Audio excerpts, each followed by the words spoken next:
Ukraine accused Russian forces Wednesday of hijacking an aid mission near the besieged city of Mariupol, where one of the worst humanitarian crises of the war has unfolded amid scarce supplies of food and water and streets of buildings reduced to rubble from ceaseless shelling. According to Ukrainian officials, 15 aid workers and drivers were seized as they made their way to the strategic southeastern port next to the Crimean peninsula, a city that remains under Ukraine's control but that was said to be breached by an unknown number of Russian troops Tuesday. The Red Cross said that one of its convoys was unable to enter the city, but confirmation of the Ukrainian allegation of abductions was unavailable.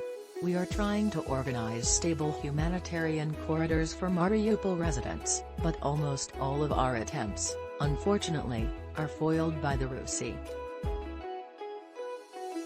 As the capital, Kyiv, and other cities have resisted Russian advances, the Ukrainian military said Tuesday that it retook a strategically significant suburb west of Kyiv, and a temporary ceasefire was reported Wednesday in the Luhansk region of eastern Ukraine. Mariupol has become the site of war.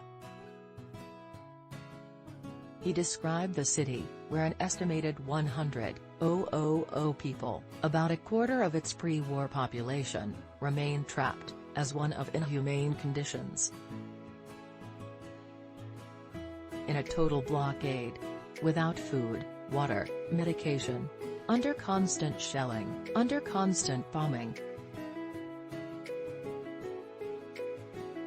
Officials say more than 3,000 people have been killed in Mariupol, with rescue operations forced to move slowly to find any survivors beneath leveled buildings and much of the city without electricity.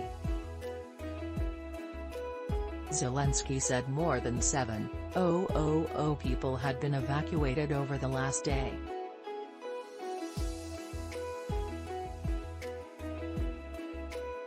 Hundreds of former Mariupol residents arrived early Wednesday in Lviv, the city in western Ukraine that has become a hub for refugees escaping the country to safety in neighboring nations such as Poland, Romania, and Moldova.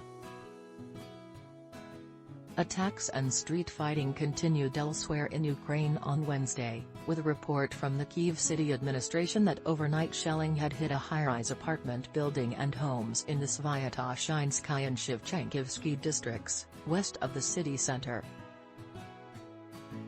Information on deaths or injuries was unknown. Deadly missile attacks on neighborhoods and suburbs in the capital have become a near-daily part of life as Russian forces remain arrayed on the outskirts, apparently unable to penetrate the city. Zelensky, who has asked unsuccessfully for negotiations with Russian President Vladimir Putin and spent the last week making daily appeals to foreign lawmakers, addressed the Japanese parliament Wednesday,